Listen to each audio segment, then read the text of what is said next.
Hey guys, thanks for tuning in to the Deep South Podcast. I'm your host, Desi. And I'm your other host, Mirto. Join us for a conversation about the outdoors, where we talk about our experiences and what we've learned mostly not to do. Pull up a chair around the campfire and let's get into it. Hey guys, welcome back. My name's Mirto. My name's Desi.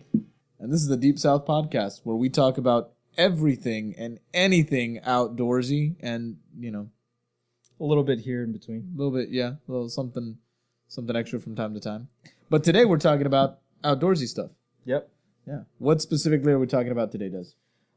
So we're actually going to be telling our story of our recent LSHT trip, where things went a little askew, as they usually do with our trips. It's not a party unless we screw something up. Oh yeah, for sure, for sure. And I know some of you guys have been waiting for this for a while. And so sorry it took a while, but things happen.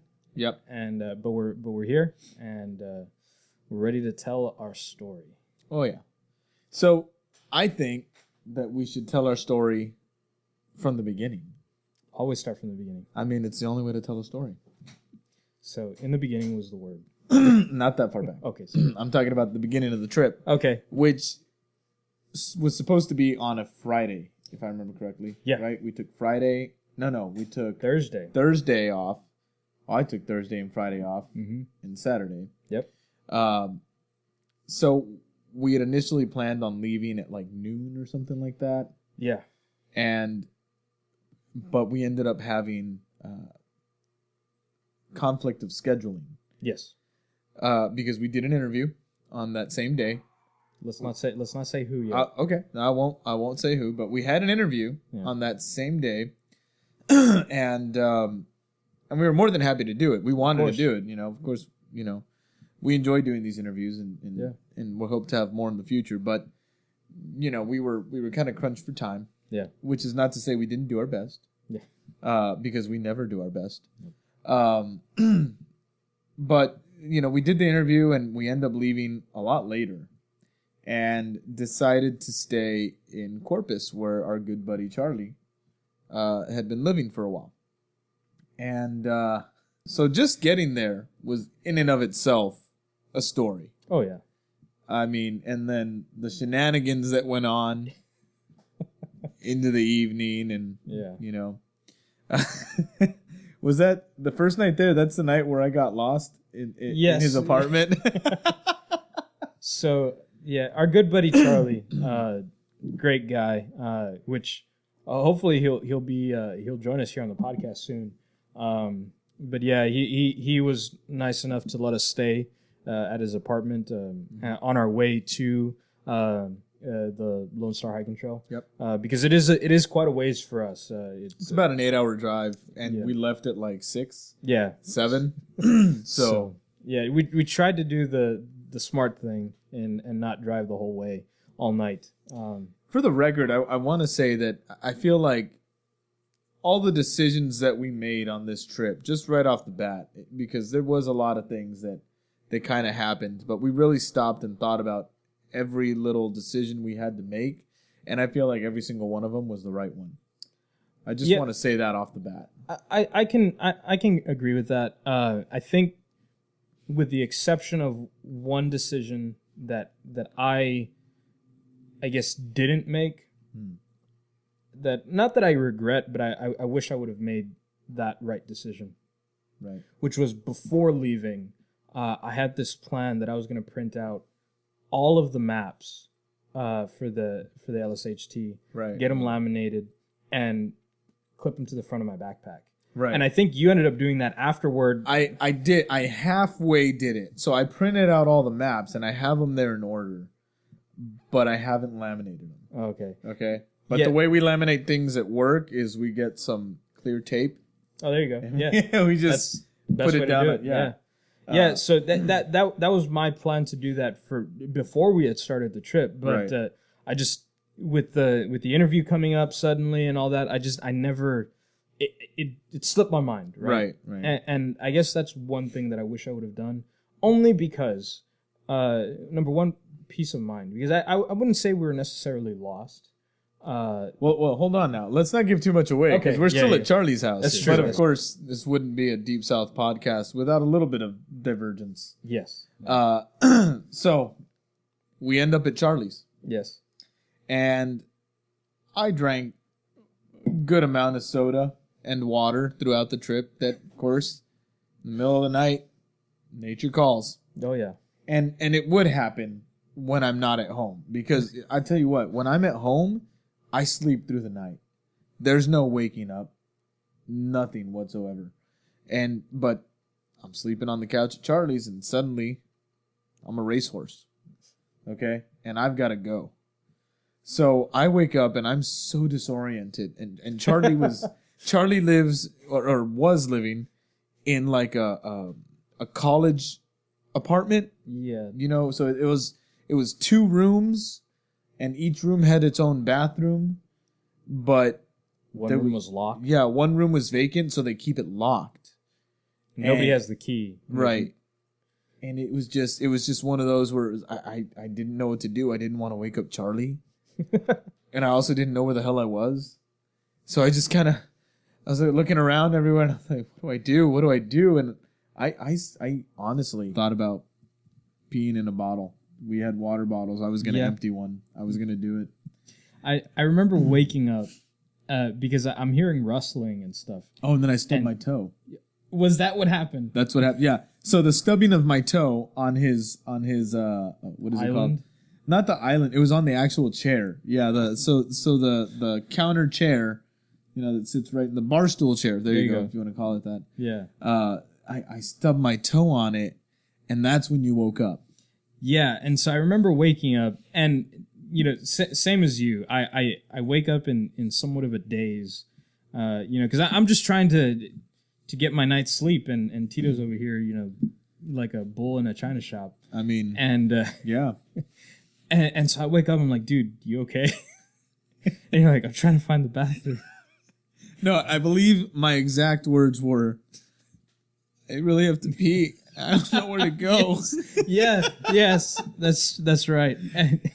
And yeah, and so I tell him, you know, just go to Charlie's room, man. Like, it's fine, you know.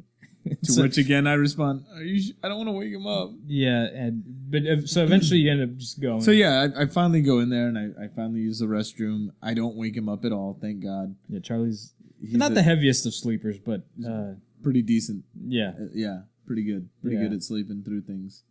But yeah, so that finally happened. We wake up the next morning. Charlie's getting ready for work, and we're packing up all our stuff, making our way back to the car, and then we make our way through a bunch of fog. Oh yeah. I mean, mind you, we're in Corpus Christi. The temperatures are on the colder side for the South here in Texas. I think we were in the 50s, 50s and 60s. I would say 60s because it didn't quite get down to the 50s till we were already in Houston. Okay, yeah. So it was still pretty cool for South Texas. It's pretty fresh. So we're driving along, we're making our way through the fog, we're talking, we're listening to music, you know, and we finally make it to Houston. We finally get to the trail, and we are ecstatic. Oh yeah. Yeah, ready to get on the trail. I feel like, honestly, I was probably a little more ecstatic because there's the LSHT, for some reason, to me, it's a very, very special place. I constantly think about going back, constantly. And I could plan trips to any other, you know, state park or national forest that I want to, but I always think I need to go do the LSHT. I have to. Yeah, for sure. I need to do it, and it's one of my dreams to through hike it. I just need to find the time to do it. Yeah. And I think for myself, it's more of a, like, I don't I just feel so at home anytime I'm on the outdoors. Yeah. And so I guess it's less of like excitement and more just kind of relaxing to me. And so, yeah, but I think it's safe to say we're just happy to be there. Oh yeah, for sure. And yeah, you know, we're just I don't even think we could put on our packs fast enough to get on the trail. Yeah. Just because we were so eager to start. All right. And so, but yeah, driving up and pulling into the parking lot was Like you could feel the excitement building, right? And yeah, we were just ready to go. And you know, I think the trail was happy to see us too. I really do, and I'm going to tell you why. Yeah. Because we get there, and I'm getting my pack on. Desi's now got to take a leak. Yeah. Right. Yeah. So he goes, you know, first leak on trail. Yep. And we see a trekking pole, just a single solitary trekking pole. Yep. At the entrance of the parking lot, on the opposite side of the trailhead. Mm-hmm. And Desi goes and picks it up, and we're looking at it. And I said, dude, this is exactly like my trekking poles, which are Ozark Trail. They're Walmart brand trekking poles. They're nothing to write home about, but they do the job. Yeah. Okay. And so it's just one solitary trekking pole. And I said, Desi, you need to take it with you, dude, because it's been kind of wet. It's been kind of rainy. And the LSHT has been known for flooding in certain areas and being a muddy trail. And so, if I remember correctly, you were a bit skeptical about taking it. Like, you weren't, maybe not skeptical is the word, but you were a little apprehensive about it. You're like, well, I don't really need it. And so, my thing is, the least amount of items I have to carry with me, the better. Minimalist. Yeah, and already as it is, I was carrying, you know, or at least I was thinking of carrying like the tripod, which I didn't actually end up using, Right. or I didn't actually end up taking it. But yeah, so I got a couple of cameras on me, you know, and so that's kind of where my mind's at. And so just adding a trekking pole, even just to the outside of my pack, I was just thinking, I don't want to have this on me. But ultimately, I actually don't end up taking the tripod for the camera. I was like, I'll just figure it out as I go. Well, we had the mini tripod that I had brought with us. Yes. Which it worked like a handful of times, if anything. Yeah. We used it a few times, but yeah. But yeah, and so I was just kind of thinking, you know what, I probably won't use it, but who knows? Who knows what's gonna happen, right? And so I strap it onto the back of my pack, and we get going. Yeah. And it was just a beautiful evening. I think we got there at 4. Something like that, yeah. We got there because we left kind of late from Charlie's, and we did a lot of stops. But the way I see it was the trip was my first vacation in almost 2 years, and so I was ready to relax, and that included taking breaks on the trip, you know, stopping and looking at stuff, and just taking my sweet time on the trail. And we started off in familiar territory to myself.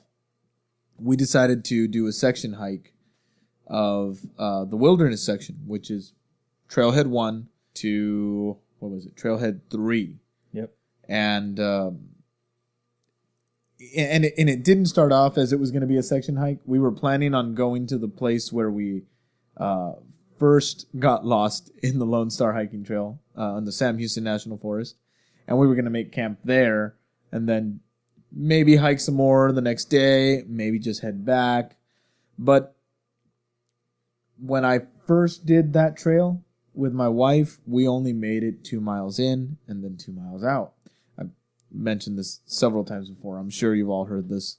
But so this time we make it past 2 miles and we find this beautiful pond just off of, I think it was like mile 2.5, 2.7, something like that. Yeah. And it's just a beautiful little pond. And we're sitting here thinking, man, this would be a great place to set up camp. We're both with hammocks. I just got a new top quilt. I just got a new tarp, and I'm ready to use my gear. But it's hunting season. So we're not allowed to stay anywhere except for designated camp spots or hunters' camps. So we stop and we take a few pictures, and it's just amazing. I love that area. I want to go back and just hike to that spot in the evening. Set up camp right next to it, and then the next morning do some more miles. Yeah, for sure. It's something we need to do after we section hike the entire thing, I think. Well, I think, we just need to do the whole thing. I think Just go straight through.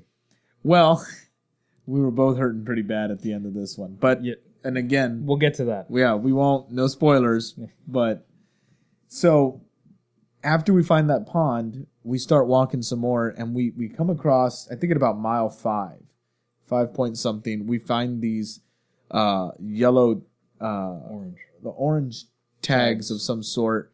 And they almost look like, what do you call it? Like caution tape kind of material. And we're sitting here thinking, well, I don't know what that is. Oh, maybe it's I think I had called it a hunting blind or something, a trail to a hunting blind. We weren't sure. But we kept walking. Yep. And I think that's, after that point, we made it to Trailhead 2 where we found the road, and you took some pictures on the road. Oh, yeah. In the middle of the street there. Yeah, there was nobody driving by. Right, yeah. No, we were safe about it. Yeah, when do you get an opportunity to just lay down in the middle of the street? And leave a giant puddle of sweat. Yeah, so, okay. So you're talking over here about how it was cold, and I'm over here sweating.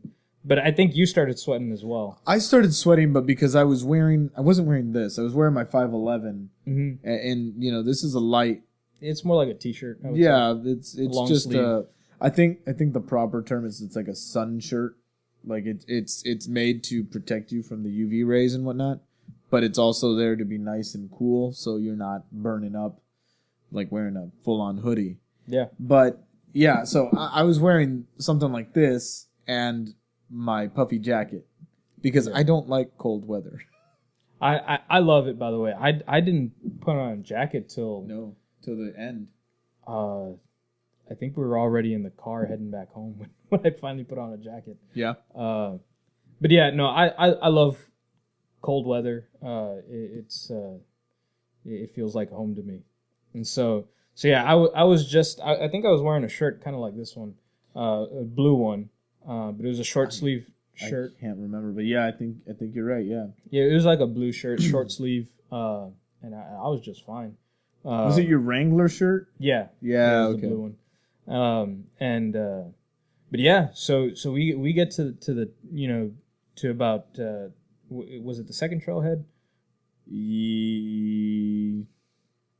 It had yes. to, it had yeah, to it was the second trailhead. Yeah. Yeah, and so we get there, we take our pictures, right, and we continue, we head on, and by this point it's already getting pretty dark.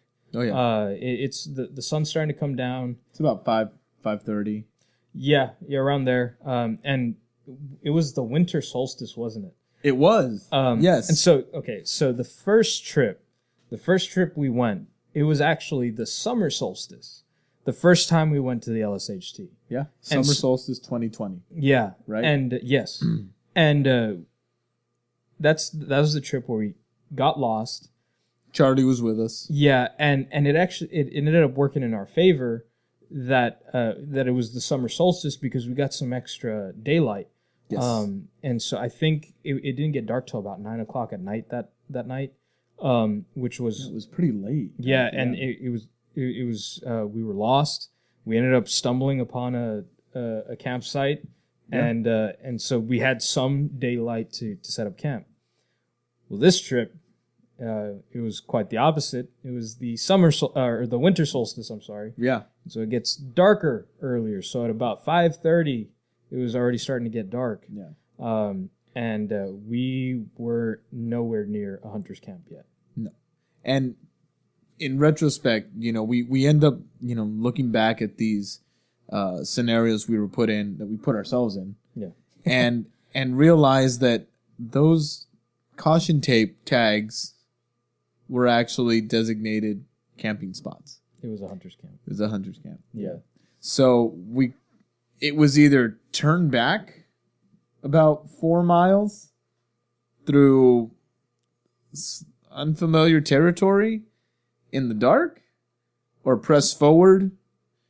And actually the area that we were in at this point, by the time it got dark, we hadn't gone that far the last time on the last trip. No. But we were heading to that camp that we stopped at during the summer solstice. Yeah.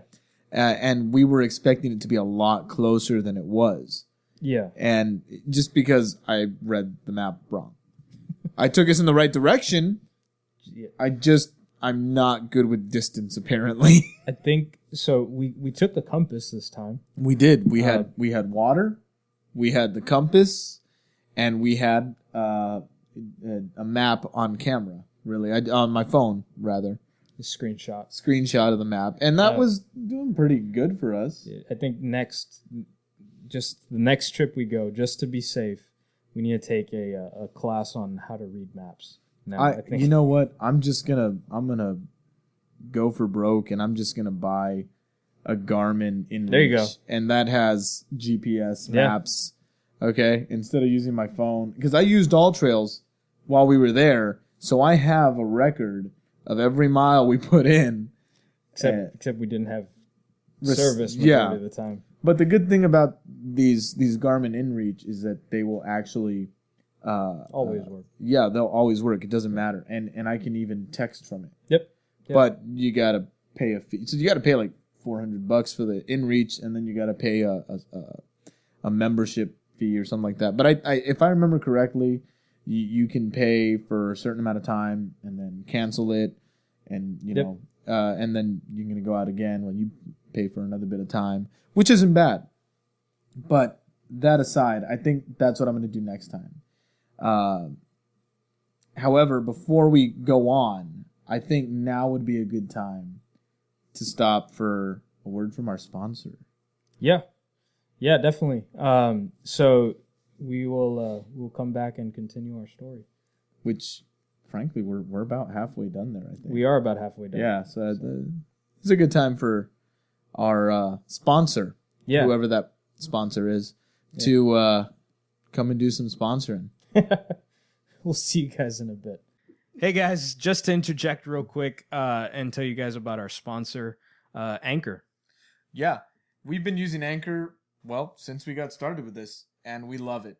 It's free, and you get everything you need in one place. Yeah, for sure.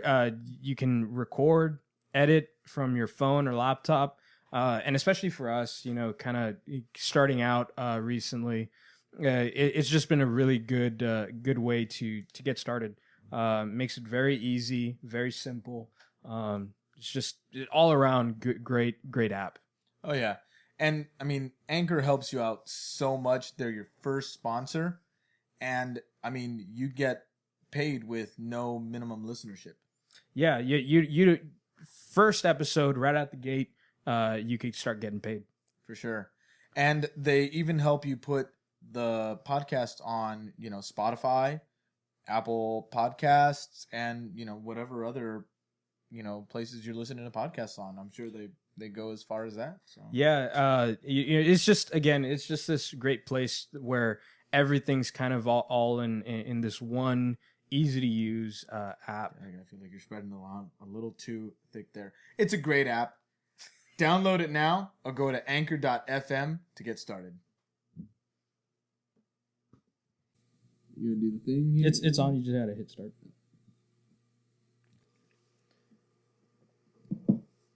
Oh yeah, it's good. Yeah, nothing finer than a Shiner. That's true. Yeah. There isn't, except for maybe Crawford Bach. That's a good beer as well. I love my Crawford Bach. Yeah, well, some people may argue because Astros or whatever. I don't care about that. But the beer is good. Oh hell yeah! You can't argue with a good beer. I've had another beer from them. It's because I think it's like car something. Carbach. Yeah. Oh man, which one was it? I can't remember what it was, but it was good. But my go-to Crawford has been Crawford for a good while now, over a year. Yeah. Was Charlie the one who showed us Crawford? Yes. Yeah. Yes. It would be Charlie, right? It would. Yeah. But yeah, every now and again you got to go back to classics, right? Yeah. Shiner. It's tradition. Ziegenbach is good as well. I'm rocking the Bach. Okay, I rock the Bach. Yeah, you can't go wrong. Gosh, I've been wanting to get some more 5x5. Oh, the Fubar. Yes. Oh, the Fubar. Maybe next episode. Ooh, maybe that'd be fun. That'd be real fun. But anyways, hey, you. We forgot you were there. Yeah. I'm just kidding. We could never forget about you. Cringy intro aside. Yeah. Where were we? We got to talking about beers, and I kind of lost my place on this one. So we had already it was already getting dark. Oh, that's right. Okay, so we passed Trailhead 2. Yes. Okay, so along with it getting dark, we had also started getting to a part of the trail that was kind of muddy. Yes, that's right. Yeah, and so I brought up the trekking pole earlier because it actually came in handy for you, didn't it? It did. So he was hesitant to use it at first. I'm going to throw it out there. No, you were. Yeah. No, I kept was. telling. Here I am with two of them, and I'm like, "Come on, Dez, let's go." You know, and he did not want to use it. But okay, so again, I feel I shouldn't have to explain myself to you. No, you shouldn't. I mean, not to me, but to them. That's true. Okay, they deserve it. So my explanation is this. Okay. I'm doing filming, right? I think it was around this point.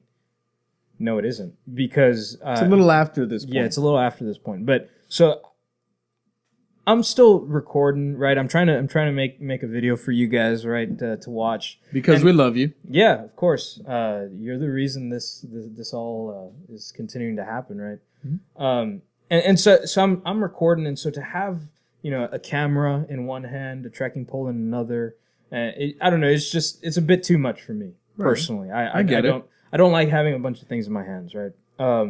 And so I am pretty apprehensive about utilizing this trekking pole, but I start slipping and sliding all through the trail, and it's starting to get pretty hilly. Yeah, there's a few slopes going on now. Yeah, and so it took some coaxing. It is what it is. It took some coaxing from you, and but so I finally bust out the trekking pole and I start using it, and yeah, I'm glad I did use it. I used it I think for the rest of the trip. Yeah. I actually found a way to prop up the camera on it. Oh yeah, that was fun. Yeah, and since I didn't take the tripod, I found a way to use it, and so we did. It ended up being more useful to me than not. And I'm gonna find one. I know there was one, and Ozark Trail made it, but it's a single trekking pole, which I think would be perfect for you.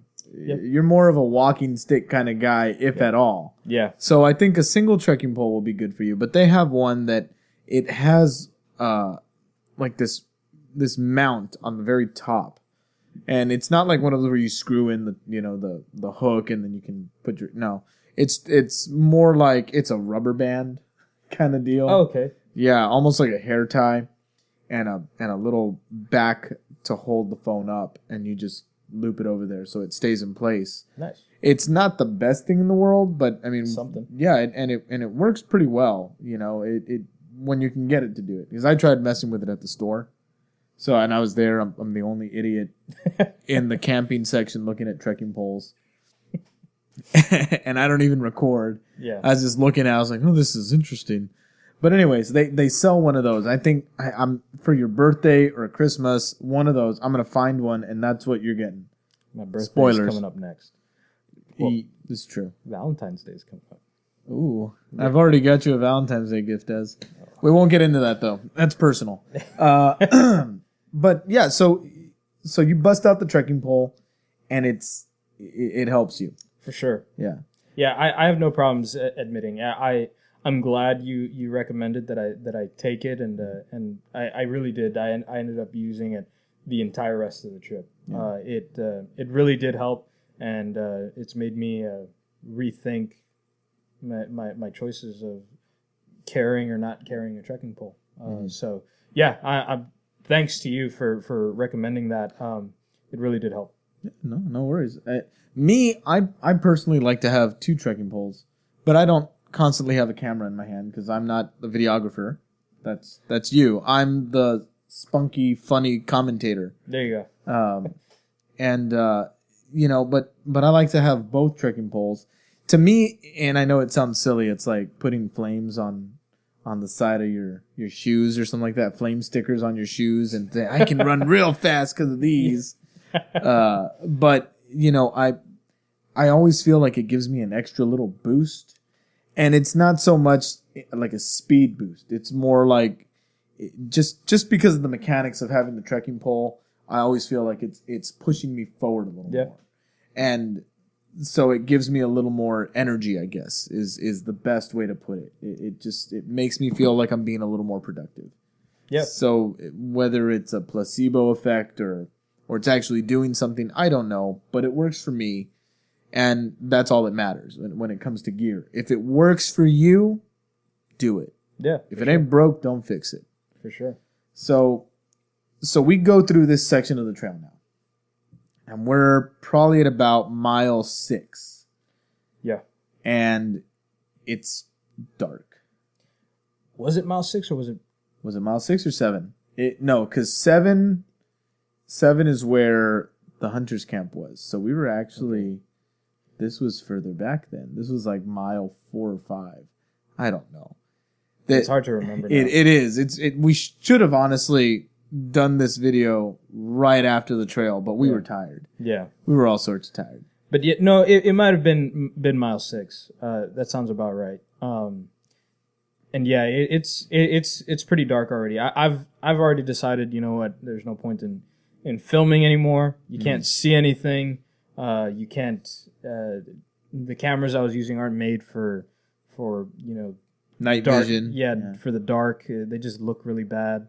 So I just said, you know what, I'm gonna stop recording right now. Priority is find camp. Right. Yeah. So I think at this point is where we started deciding, you know what, we need to start prioritizing certain things over others, right? And so this was kind of the point where I want to say there was a visual switch of our minds kind of switching gears, of going from, I don't want to say fun, because it was still fun. I don't regret any of it. It just got a little more real, I think would be the best way to put it. Yeah. Because now we're thinking, okay, we have probably about 1.5 liters of water left a person. We have food. We have means to filter more water if we need to. Now we just need to decide. It's dark. We're in unfamiliar territory. Do we want to push forward, or do we want to backtrack? And it was at this point where, like you said, it just kind of switched. Yeah. And we decided to push forward because we knew where we were going to was going to be very familiar. Yeah. And it was. The second we saw that forest road, we knew. We were like, okay, this is it. We're good. We take a left. We make our way to the camp. Yeah. So in our minds, the finish line was near, and the hammocks were looking so good at that moment. We counted all our chickens. Oh yeah, and none had hatched. None whatsoever. Yeah. I mean, and I guess that just goes to show. I guess before I say that, we had never hiked in the dark before. This was new to us. I would say we're fairly new at hiking, backpacking in this sense, at least for me. I know we've done hiking before, like here at the thicket, and and we're good day hikers. That's typically our thing. We're not weekend warriors. We're not hardcore backpackers. Not yet. We are aspiring to be so. Yeah. Okay. We're aimed to embrace the suck. Yep. Yeah. Okay. And for sure, I think that ended up becoming our motto for the remainder rest of the trail. But yeah, so we're not used to hiking in the dark. That's not our thing. So it was definitely a new experience, new territory. But yeah, like you said, the end is in sight, and we're this is gonna be so good. We're gonna get to set up our hammocks, sleep good. It's gonna be nice and cool. It was a nice cool night. I think by that time it was getting down to the 40s. We were in the 40s. I want to say we were high 40s at that point. Yeah. Because I remember we busted out the flashlights, and now we didn't have proper headlamps. We weren't expecting to need them. which, you know, in retrospect, Probably should have carried him anyway. we probably should have anyways, yeah. I got a nice new one. My mom got me a Petzl Bindi I saw the picture, for yeah. Christmas. Yeah, I actually have it in my bag back there. Nice. Yeah, because I figure if I ever go for a hike, It should be in there. it should be in my bag. Yeah, it's my EDC bag, but I mean, it goes with me everywhere. So if I hit the trail, it's at least going to be in there, and I can always just pull it out, and which, you know, is a good thing, I think. But, you know, we didn't have proper gear for night hiking. It's dark. We're in unfamiliar territory. So we pull out these little flashlights that they help. They definitely help, but it's not. It could have been better. Also, because I think I hadn't pulled out my flashlight yet. That's true. I was using one of my hand crank flashlights because we wanted to make sure we weren't sure how long it was going to take us to get out of, you know, where we were at and get to camp, right? Yeah. And so we were trying to save battery life on our lights, and so you were using yours because you were kind of leading, Right. And I was just using my little hand crank flashlight. Doesn't require batteries, just so that I could see and not trip over anything. Yeah. Um, Which is also a good thing that you had it, because Yeah. my flashlight, I always carry a small EDC flashlight with me. It's nothing special. It runs on a 123 C battery, I think is what it's called. And I had the same battery in there for some time, and I hadn't used the light. So I think after a while, it just kind of drained, you know? And I think it's important to note, when we come out of the trail and we hit that forest road, Yeah. how far would you say we were from the hunter's camp? Once we come out of the tree line, how far would you say? Maybe About 500-600 feet. I would say even less than that. Maybe. Maybe you think But so? but it was fairly close. Mm. But by this point, my feet are hurting. Yeah. How long we done? Maybe 8 miles already. By that point, I believe it was probably about 7 to 8 miles. Yeah. yeah. So, and also okay. Word to the wise: don't work out legs before you go hiking, especially if you're not used to hiking. Yeah. That long of a distance in a short amount of time. Unfortunately, that was the mistake I made, because up until maybe a week before we left, it was still unclear if I was going to go on this trip.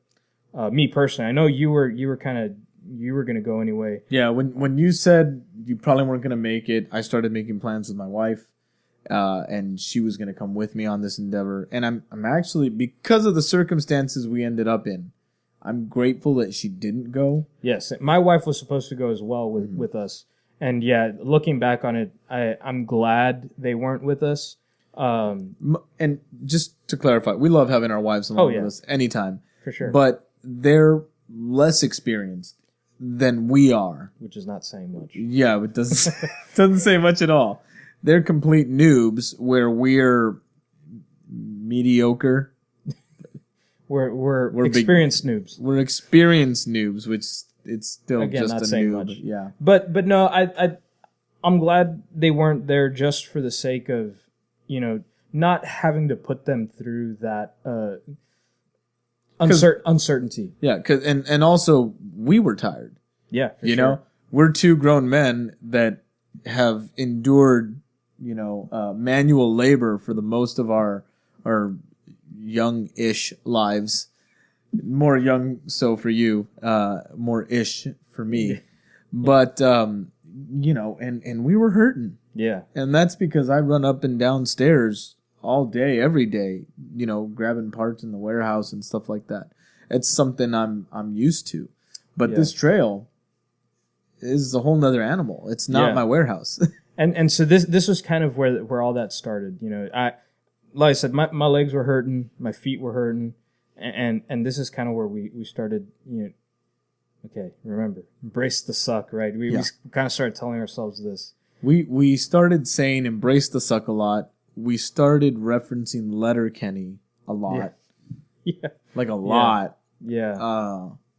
It was just that there was a lot of, just trying to, again, prioritize, okay, what's priority right now?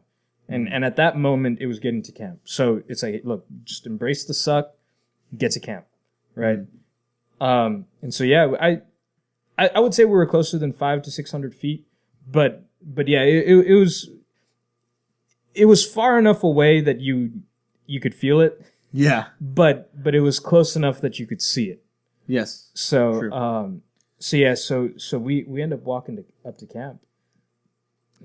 What happened? So we come out of the brush. There's the forest road. We're excited. We recognize it right away, even in the dark. Mm-hmm. And we take a hard left. Because sorry, I don't mean to interrupt you. That's fine. I want to say last time when we went down that forest road, it was about dark as well. It was a lot brighter still. Yeah, but it was still getting dark. But this time we were in the thick of the night. Yeah, it was completely dark. Yeah, and it was probably around the same time that we had gone through last time too. Mm-hmm. But so again, the difference between summer solstice and winter solstice. Yeah. But so we make a hard left and we start walking down that forest road, heading to the hunter's camp. And suddenly we start seeing lights in the hunter's camp. Which at first, at least for me, I was thinking, okay, we're going to have to share camp with other people. I was okay with it because at that point, I just wanted to be in my hammock. Yeah. Yeah, I just wanted to lay down and enjoy, some food and enjoy, taking my boots off. Right? Yeah. So I didn't care having to share the camp with anybody. Right. But yeah, we do start to see lights. We hear some talking. We hear some dogs. Right? Yeah. So that was more nerve-wracking for me, was the dogs. Just because, and I love dogs. I love animals, except for cats. Those guys are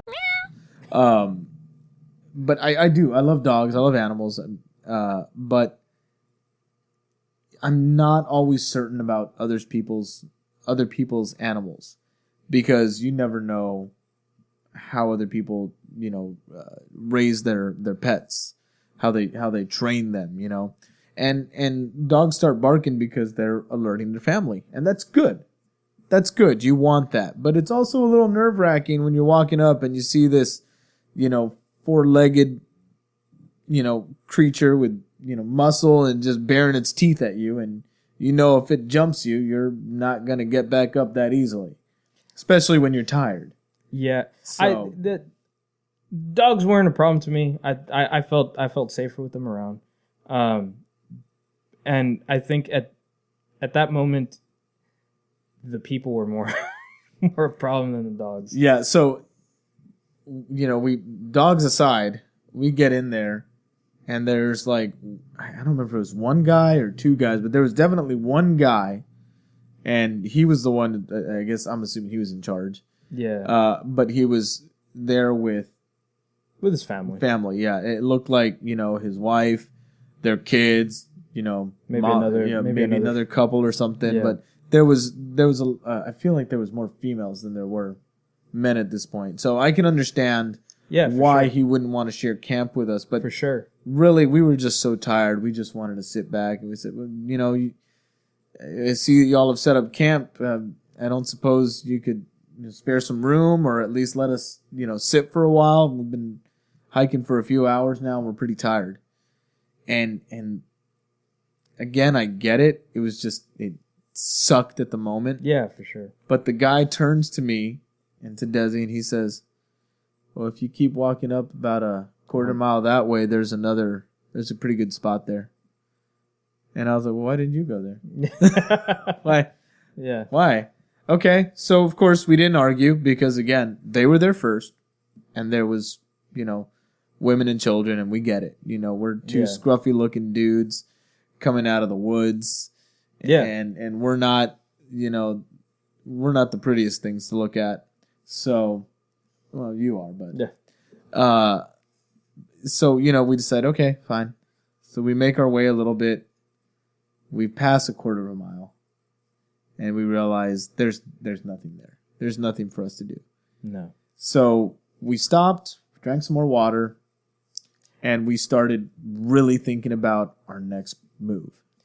Yeah. At this point, we traveled already, including the distance to going to camp and then going that, about quarter mile, give or take, past the hunter's camp.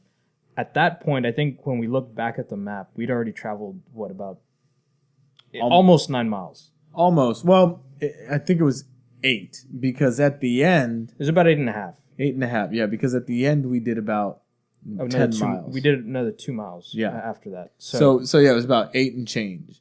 And we stopped and we really thought about it and said, okay, we can either go back, try and find a place to camp, or we can camp here, which kind of sucks because it's right in the middle of this open forest service road, and nobody wants to get run over.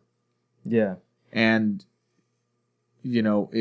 or we could keep moving and turn this, small hike into a full-on section hike. Mm-hmm. Yeah. And at this point, I think you had already finally gotten service for the first time the entire hike. Yeah. On your phone. And I think it was at that point when we decided, you know what? It's an option. I don't think we had decided it yet, but we had talked about the option of just going all the way to Trailhead 3. Because we discussed even walking back. Yeah. All the way back to our car at Trailhead 1. Which would have been another 8 miles. Yeah. So 16 miles total. Yeah. In the dark. Tired. Yeah, we were already pretty beat. Yeah. And so that was one option. The other option is just to hike the remaining 2 miles to 2.4 or 2.2, I think. Yeah. Remaining miles all the way back to Trailhead 3 and message someone on the Facebook group, the LSHT Facebook group. Yeah. And see if we can just hitch a ride, back to Trailhead 1 to our vehicle. And I really want to say that the Lone Star Hiking Trail Facebook group is an amazing community. Definitely. I didn't get a response back right away, but only because I didn't have service. Yeah. When we went back and looked at the message, it was almost instantaneous. That these people, as soon as they saw them, they're like, "Hey, I'm so far away, I can be there. Hey, do you still need a ride?" I was getting DMs like crazy. Mm-hmm. And you know what? So thank you. Definitely. To everybody in the Lone Star Hiking Trail Facebook group. Definitely. Yeah, guys. That I have to say, especially to two new hikers, that was just really, when you were kind of telling me, I think it was the next day, when you were kind of going back and looking at everything, and you were telling me, wow, all these people are messaging us, leaving comments on the post. Mm-hmm. It was pretty like, wow, that's awesome that this group of people could just come together and just based on a hobby. Yeah. Something that... We didn't know any of them. No. None of them whatsoever. And at least 3 or 4 people were, at least lived in the area close by to where we were. And, one guy said, "I'm 30 minutes away. I can be there if you need me." Yeah. So no, yeah, definitely, thanks so much. We really do appreciate it. But again, like you said, because service was kind of spotty, in the moment we were able to send out the message, and we had made a decision to just finish at Trailhead 3, right? And we would figure it out when we got there. Yeah. But at least we would be, not in the middle of the woods. Yeah. And I guess that was kind of where our thought process was look, we just need to get out of here. If we can find a road, we can figure it out from there, right? Yeah. And so at that moment, we weren't able to see all these messages and stuff, but we had kind of made that decision, and I think this just continued that idea of, okay, we need to start making decisions less for fun, and more just to, okay, we're in the dark. Yeah, I don't want to call it survival mode. No, of course not. But it was definitely a little more intense. We still had, for us, because some people out there may be like, I do that, in my sleep or whatever. Yeah. But remember, we're not quite as experienced. This is the first time we've done night hiking. Yeah. This is the first time we've been turned away from a campsite. Yeah. And this is the first time that I've warped out legs and then gone for a 10-mile hike. It was so bad. I almost had to carry him out of there, guys. Almost. We were this close. Yeah. So we finally make our decision. We send out the SOS, and we make our way to Trailhead 3. Mm-hmm. We're walking in the dark. We have our little flashlights, and we're laughing and trying really hard to keep laughing because it sucked. Yeah. We were tired, and I can only imagine how bad you were hurting, honestly. Golly. There was a point where, and we were already pretty close to the end by this point, but there was a point where I seriously, like, I got it in my head where I said, I don't think I can keep walking. My legs were starting to stiffen up. The muscles were starting to kind of get tight. And yeah, I was thinking, I don't know how I'm going to do this. But the only thought that kept going through my head was, if I stop, I mean, yeah, I not that you can't carry me, but in my mind, I was just thinking, I'm not going to make you do that. I mean, I would. I'd be unhappy about it because you know how expensive all that gear I have is? Yeah. No, and like I said, it's not that you couldn't. I was just saying I wouldn't want to make you do that. But yeah, it was more just kind of like, I really want to sit down. Yeah. But I knew that if I sat down, You weren't going to get up. it was gonna at least be very difficult for me to get up. Which, and his theory was proven correct, because we finally make it out of the woods and into Trailhead 3. And I remember seeing, for some reason at Trailhead 3, there's a lot of angles, a lot of zigzagging for some reason. But I remember seeing the zigzags and hearing the cars on that forest highway there, and telling Desi, "We're almost there, bud. We're almost there." He said that for about 2 miles. I did. It was great, and I fooled him too. Yeah, well, after about the first mile, it stopped fooling me, but it did help. It did. Yeah. Well, that's good. But we finally made it out, and I don't know how this happens, but there was a folding chair just there at the trailhead, resting against a post. Yeah. Completely folded up.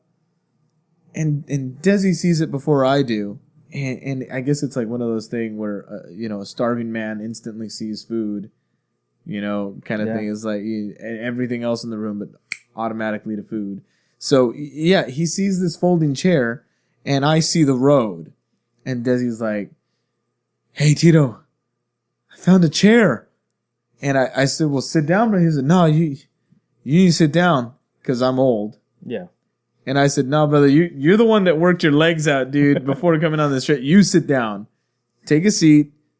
I'm gonna go flag a car down." So about 5 or 6 cars come down the road. We've probably been out there for about 10, 15 minutes now. Desi sitting in his chair, and me out there shining my light off and on, trying to get driver's attention. And also, I have to say, so we come out of the thing. I see the chair, and I definitely offer it to Tito first. Because he's a good gentleman like that. I could only imagine if my legs are hurting. I could only imagine yourself, but My old brittle bones. Yeah. But ultimately, I end up sitting down, and so I set the trekking pole that I had been using to prop myself up. The remainder of the last leg of the trip, and I set it against the trailhead sign. Yeah. Right where I was sitting, and so I set it up against there, saying I'll pick it up when we head out, and I'm just sitting there and I'm watching Tito kind of get rejected by all these cars. At least 5 or 6 went by. Oh yeah, for sure. It was quite a few. Yeah. It maybe even more than 6. But it was quite a few cars, and yeah, it just felt like where I think we had even started talking about me possibly just walking from down the road. Yeah. Because in my mind I was thinking, well, it's got to be a shorter distance if we walk on the paved road as opposed to going back through the trail. And it actually was. It was but we weren't sure. Yeah. And so Again, not enough signal for GPS to work properly. At least not on our phones. Yeah, and so we weren't really sure how far of a distance it was, but we were talking about it as an option if nobody stopped, right? And so yeah, it felt like nobody was stopping, which, I mean, makes sense. You know, if I saw us walking out of, the tree line, I wouldn't want to pick us up either. Yeah. But And that's something I've heard through hikers on the Appalachian Trail talk about before, because there's parts of the trail where you come out to a road and you need to hitch a ride into town. And, I was following a few different guys and a couple of girls on their Appalachian Through hike in 2019. And a few of them were saying how they realized they could get more rides by just walking and having their backpacks being shown. Because you see a backpack, especially if you live in an area where hiking and backpacking is a prevalent hobby, or I'm gonna go ahead and call it a sport because it's athletic, okay? yeah. So it's prevalent in that area, so people know. They see a backpack and they're like, "That's a backpacker. I'll bet you they're through hiking," and they're more likely to stop and say, "Hey, are you through hiking this trail?" Or, "Hey, are you hiking this trail?" And they're more likely to stop and help you out.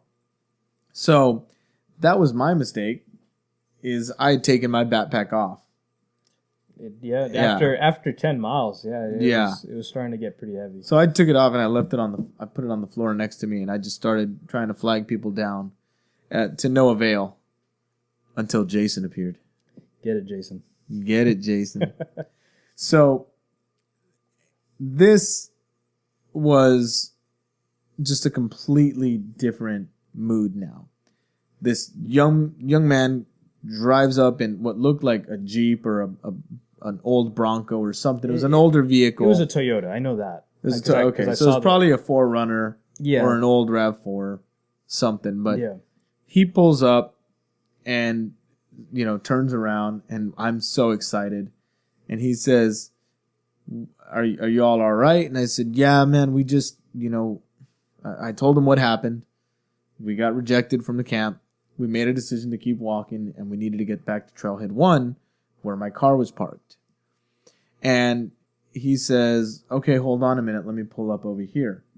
So he pulls up, and he says, "Where's Trailhead 1?" I said, "I'm not exactly sure where it is from this point, but this is the map that I have, and this is showing Trailhead 3, which is right here, and Trailhead 1's over here."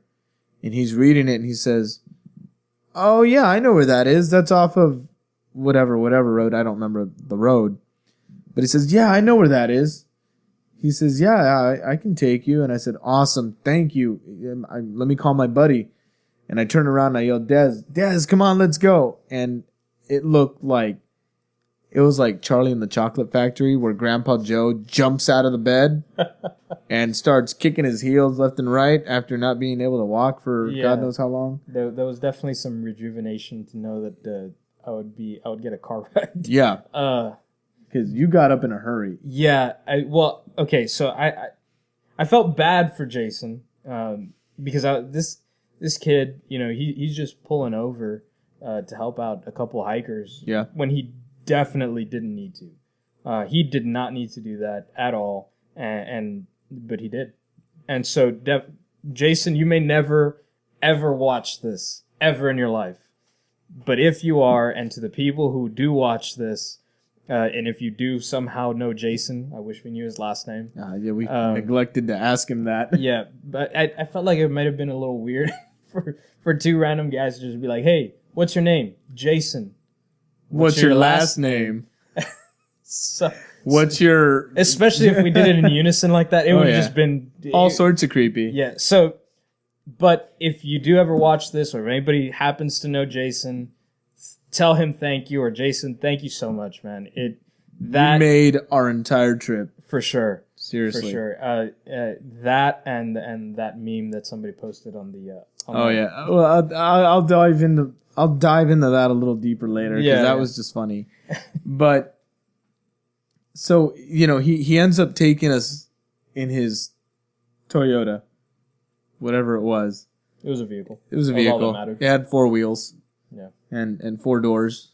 That was all. 5 if you include the tailgate. Yeah. But he gives us a ride straight west down the road and then takes one left and we're at the trailhead number 1. So it took him a total of what, 10, 15 minutes to get us from trailhead 3? Not even. Not even? It was a little longer? No, less. Less? It was way less. I know it was long enough for Shepherd Desi over here, which that's his trail name. I've decided we're calling him Shepherd. For the record, he is a pastor at his church. And so, but every time we've gone on a trip, he ends up connecting with somebody and they talk about being, Christians and he'll ask, "What's your testimonial?" And so, of course, I just decided to call him Shepherd so that's his thing now. That's your trail name. That's it, period. I mean, I obviously don't have a say in it, so You don't. You So just it's have okay. to accept it. so it's okay. But yeah, it was definitely long enough for Jason and I and yourself to have a short conversation.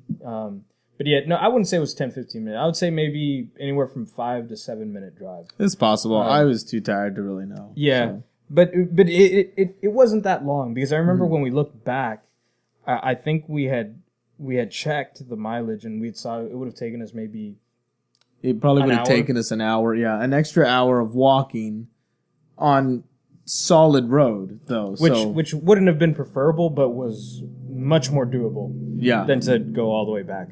in all that bumpy and unforgiving trail. terrain. Yeah, but road walking definitely would have been doable. But yeah, we were lucky enough that Jason came to our rescue. So again, thank you, Jason. If you ever watch this, thank you. We appreciate it. Definitely. So we get back in our vehicle, take off the packs, we hop in the Chevy, and we make our way back to Corpus. Before we do so, I tell Desi, I said, "You know what, man, you get some sleep. I'm gonna drive the first leg of this, and when you wake up, or I'll wake you up when I start getting tired, and we'll swap out." So we agree to this. We probably talked for a good hour before you finally fell asleep. And we were just contemplating the whole thing, thinking back and just really thinking about it, and decided that, at least me, I decided I actually really enjoy night hiking, and 10 out of 10 would do it again, especially now that I have a proper headlamp. Yeah. Instead, instead of a clip on my hat and move from side to side as it did. Yeah. But yeah, that's definitely, it's something new. And that's one of the things that I love about hiking and backpacking so much is I learned something about myself on that trip. And it's that I enjoy night hiking. And I plan on doing it again. Shoot, I would probably do it more often if I had enough free time to do it. Yeah. But I digress. We make it to was it a Buc-ee's or was it a Love's? I think it was Buc-ee's. It was Buc-ee's. Yeah. We make it to a Buc-ee's parking lot. I pull over. For those of you in Texas. Yeah, Buc-ee's. You know what's up. We pull into the parking lot. I don't remember what city we were in. It was a little. Was it Horton? It wasn't Horton. That was on the way back. Horton was closer to Corpus, I think. No, it was closer to Houston. It was closer. Oh, okay. Yeah. So then, yeah, it was the Horton one. It may. I don't remember. I don't know, but it was a Buc-ee's, and it was a little on the ghetto side. Just it's the middle of the night, and I think it's funny that I was a little more apprehensive about sleeping in that parking lot than I would have been on the trail. Yeah. It's different. It is different. It's another thing I learned about myself. I don't like people, apparently. That's why you like hiking. That's right. But yeah, I think all in all, you ended up driving about 3 hours, and then I ended up driving the remaining 3 hours to Charlie's place. We weren't that far away. From Charlie's place, it was only like a 4-hour drive. I think I drove about 2 hours. You drove 2 hours. And then it was another 2 hours back to Yes, Harlingen, you're right. Bronx. Sorry. Yeah. Yeah. So yeah. And Desi took a bit of a nap, finally woke up. I told him, yeah, I need to pull over. And, he said, I pulled over on the side of the road and we swapped. Well, okay, hold on. seats. Before that, I had asked you, do you want to switch? And you're like, no, I'm okay. And then I don't remember what happened, but something happened where you're like, okay, no, yeah, I need to switch. Yeah. And I was like, okay, yeah, let's go. And so, yeah, then you pull over. So, yeah, I pull over to the shoulder. And, of course, I'm getting on the right shoulder. And we swap seats. And according to Desi, It's true. my head no sooner touched the back of that headrest than I fell asleep. As soon as we switched seats, as soon as I pulled off the shoulder, which as soon as I got in the driver's seat, I pulled off. I pulled out, and I was snoring apparently. he went out like a light. Like there was no delay. You were tired, man. And the funny thing is though is that I woke myself up several times. It was like it wasn't a real peaceful sleep because I remember, honestly, and then waking up because I'd hear myself snoring and I wasn't in a comfortable position, and then I fall back asleep, and then I wake up and I fall back asleep, and then finally I got enough rest to where I got up and I let Desi drive the rest of the way to Corpus, but I got up and I started talking with you, and I think we were probably about 45 minutes outside of Corpus Christi, maybe less. Because the original plan wasn't to stay at Charlie's. We were going to drive all the way home. We were going to, yeah, but no, we were tired. I was pretty beat. Yeah. So yeah, we. So was I apparently. Yeah, we quickly made that decision. Charlie was still up, which is not a surprise. We were expecting it. He's a night owl. But yeah, he was again kind enough to open up his place to us again.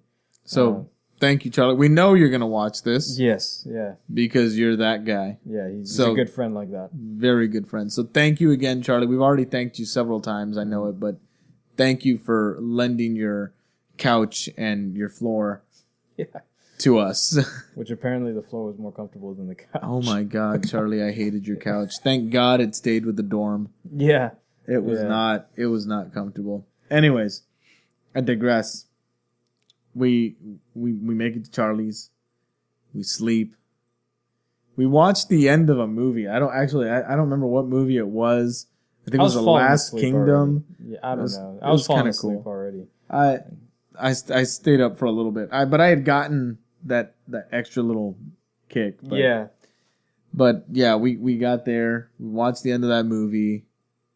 Charlie went to bed. We went to bed and woke up the next morning, and we didn't even brush our teeth.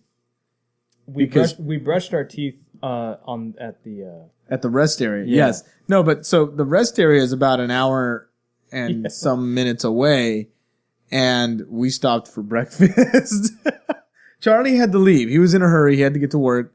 So we didn't want to take up any of his time utilizing his facilities and stuff. Right. So, we figured, what, screw it. We brushed our teeth last night. We'll be okay. Yeah, we'll be fine. So we went on. We had breakfast, which was McDonald's, and it was delicious. Especially after that hike. Oh my God. We devoured those big breakfasts, man. I tell you what. Yeah, it hit the spot too. It did. So then we get to the rest area, about an hour away, hour and change, in a little part of Texas called, it's right outside Sarita. Mm-hmm. Matter of fact, the rest area is not too far off from the Sarita checkpoint. So we stop and use the restroom, brush our teeth, and just make our way. And mind you, I live in Harlingen, which is further north from here at Desi's place, which is in Brownsville. And so I could have just as easily said, you get to do another hike and walk 30 miles.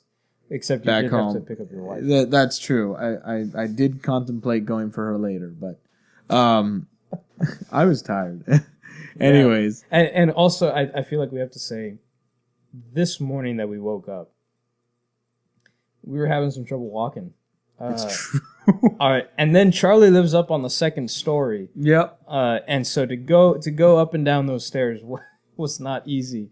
But so yeah, we were kind of walking with like stiff legs the whole way. So yeah, it just wasn't. And then to be in the car as long as we were. Yeah. After that, your legs tighten up again, and so it man. wasn't fun. To experience that part, Right. but to experience the hike, I think all in all, it was new experiences. I think, it was just a lot of fun, and I agree. I would definitely do it again. Now, kind of knowing what to expect. Right. After the fact, I definitely think it's something that I would enjoy doing again. It's something I look forward to doing again. Yeah. I most definitely will do it. You know what? It's almost 11 o'clock at night. You want to go for a hike? Let's go. Now's right. the time. What better time than now? Before we do go on this night hike, tell me, was there anything that you learned about yourself on this trip? Like me realizing that I enjoyed night hiking more than I thought I would? I relearned something. Yeah? Don't do leg day before hiking? That's lesson 2. Oh, okay. Lesson 1 is I'm not as in shape as I should be. Round is a shape. I'm round. I'm in shape. I'm more lumpy. But no. On a more serious note, I would say that it just. I think embrace the suck is something you always tell yourself. But when you're actually in a situation where you have to embrace the suck, I think that's kind of where you kind of really learn a lot about yourself. Mm-hmm. Are you actually able to embrace the suck? And not to look down on anybody. Some people, it's just they have different thresholds, right? It's true. They have different levels of how much suck they're going to embrace. Yeah. And so I think this kind of showed a new layer of, for me personally, what I'm able to endure. And who knows, maybe I'll continue to try and push that level further and further. I'm gonna tell you right now, I think I could have done a few more miles the next morning. Yeah.